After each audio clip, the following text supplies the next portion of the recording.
இப்போ நான் என்ன பண்ணது, தெற்கு நோக்கி 50 அடி போகுது, அப்புறம் இடது திரும்பி 20 அடி, அப்புறம் இடது, அப்புறம் இடது, அப்புறம் வலது, கடைசியா வலது போயிட்டு நாயோட இறுதி திசை என்ன அப்படிங்கிறது கேள்வி.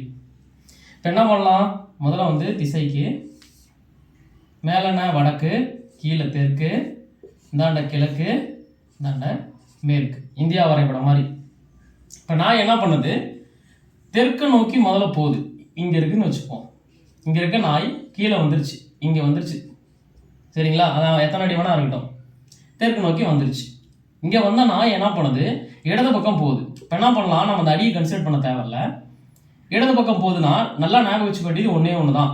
இடது பக்கம்னா இப்படி இடது, வலது பக்கம்னா இப்படி போகும், இது வலது. இதை மட்டும் நல்லா ஞாபகம் வச்சுக்கோங்க.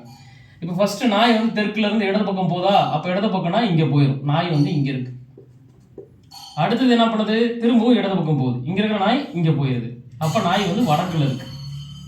திரும்ப என்ன பண்ணுது, திரும்பவும் இடது பக்கம் தான் போகுது, இங்கே இருக்கிற நாய் திருப்பி மேற்கு திசையை நோக்கி, அதாவது இங்கே இருக்குது. இப்போ என்ன ஆகுது, வலது பக்கம் திரும்புது. அப்போ வலது பக்கம் என்ன சொன்னேன், இப்படி போகணும்னு. அப்போ இங்கிருந்து நாய் திருப்பி வடக்கு பக்கம் வந்துருச்சு. அடுத்து திரும்பவும் வலது பக்கம் போகுது, அப்போ இங்கே இருக்கிற நாய் திரும்பவும் கிழக்கு பக்கம் வந்துருச்சு. நாய் இப்போ கிழக்குல இருக்கு. கடைசியா நாய் இறுதியா என்ன திசையில இருக்குது அப்படிங்கிறதான் கேள்வி. நான் என்ன திசையை பார்த்துருக்குது, கிழக்கு திசையை பார்த்துருக்கு. அப்போ இதுதான் விடை. 2 பாயிண்ட் தான். இடதுபுறம்னா இப்படி, வலதுபுறம்னா இப்படி அப்படிங்கிறத மட்டும் நோட் பண்ணிக்கோங்க. இந்த சமயம் ஈஸியாக சால்வ் பண்ணிடலாம்.